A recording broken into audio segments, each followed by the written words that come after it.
Yola düştüm bu sabah, evin önünde durdum.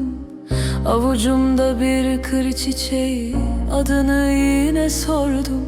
Sen gidince avlu sustu, pencerede eğildi. Rüzgar bile senin gibi biraz hüzün giydi.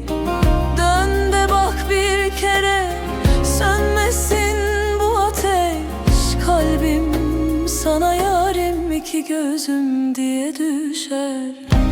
İki gözüm gel yanıma, iki gözüm kal bu sefer.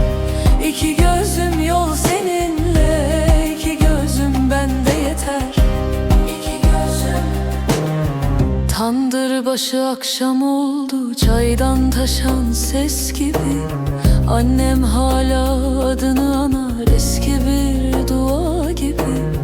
Kapı aralığında kaldın, bir sevda bir yaz yağmuru. Ben seninle büyüdüm ya, unutmadım o kokuyu. Dön de bak bir kere, söz ver geçmesin gece. Kalbim sana yarim, iki gözüm deme gitme.